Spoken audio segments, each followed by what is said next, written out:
I'm Will, welcome back to the Bald Book Geek, and for this episode, this is my top 5 Batman graphic novels, stories, whatever you want to call it. I'm a massive DC geek, always have been, and Batman is something I love. I wanted to talk about my favourites, and I could make whole videos on the animated series, Batman Beyond, even The Batman, which was a great and very underrated show. Great theme tune by The Edge from U2, but this is my top 5 Batman stories across the board, so I hope you enjoy this, and if you're a fan of graphic novels, please comment, like, subscribe as always, and let's get on with the show. Batman Year 100. This is an unusual Batman story because this is not necessarily Bruce Wayne. Could be a descendant of Bruce Wayne or whatever, but we never know. This is set near future, a few years from now, and Batman, Commissioner Gordon, and the Bat family died a long time ago. This guy has taken up the mantle of Batman and is running around a militarized Gotham City as a freedom fighter. He has no real gadgets, it's just him. And yeah, you find out his name is Bruce, but you're never quite sure. A lot of the cast in this one are descendants from people that were the part of the Bat mythos. This one is dark and it's brutal and it gets under your skin. Like, there's moments in this where you just go, oh wow. I remember reading this for the first time and people either love this one or they hate it, and I personally love it. I think it's just really well done, and it's nice to have something that's not Bat family centric, that stands out, that is just a vigilante. You're never sure who or Batman is. It's implied that he's a descendant of Bruce Wayne, but it's been nearly 100 years since Batman existed, since Bruce Wayne and the Bat family, and this is just brilliant. And I will warn you in advance, it's a brutal one, it's a dark one. It's not easy to read, but it is just brilliantly done. Like, I'm glad they took a risk with this, and it also seems to be really, really hard to come by. Like, really hard. Almost nowhere seems to have it, and I am very lucky to own a copy that I found second-hand, of all things, with a ripped cover. But there it is. That's Batman, Year 100. Batman Year 1 is the Frank Miller retelling of Batman's origins. It's funny with this one because it sets up what become a Batman staple. Although these things had been said, they had been shown, this really set the mood for it. Frank Miller is a bit of an icon when it comes to Batman, and if you don't know his work, there's things like Sin City to read, and 300, which were also turned into films. Batman Year 1 has served as the basis for every Batman origin story in some form or another. It's definitely a dark retelling, and it goes into the psyche of Batman, of this broken boy who lost his parents, who lost people he loved, who is dealing with the psychological repercussions of that.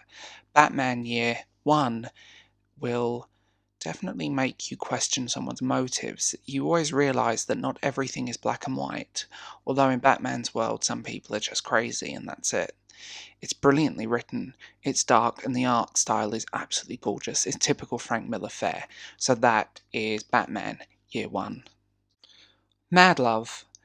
This one's unusual because this isn't really a Batman story. This is more about Harley Quinn and the Joker, although Batman does turn up.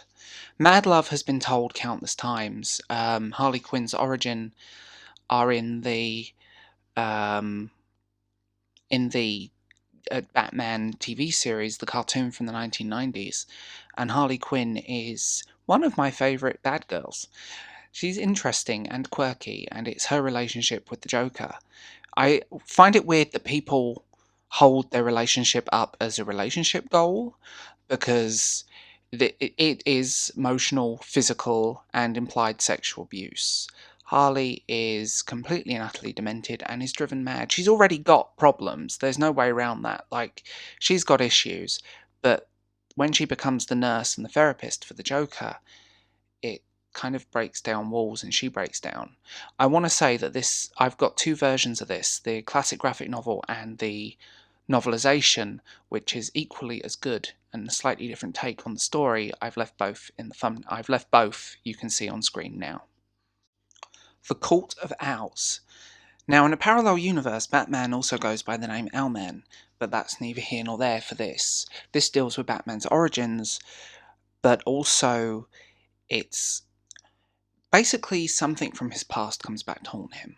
He ends up having to face it head on, and you also realise that a bunch of grisly murders are taking place in Gotham City, and it's all linked to this cult. This one is more a psychological Batman story, less action, more focused on the inner. It's not an easy read, but it's absolutely brilliantly done, and I adore it.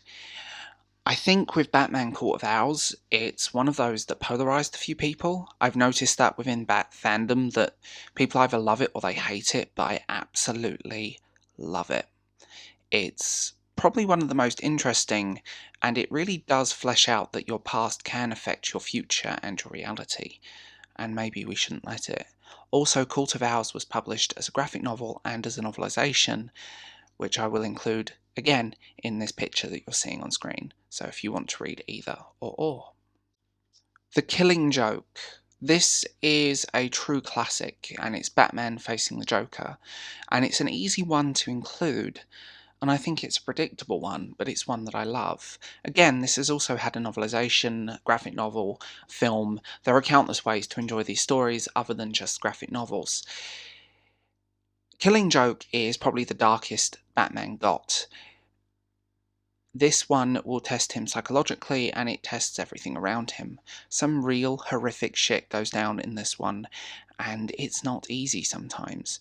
This is dark. This is the Joker playing a game. This is the Joker ripping apart the Batman. This is the Joker peeling off his own face. Long story short, this is what happens when maybe you snap and your brain just goes into meltdown.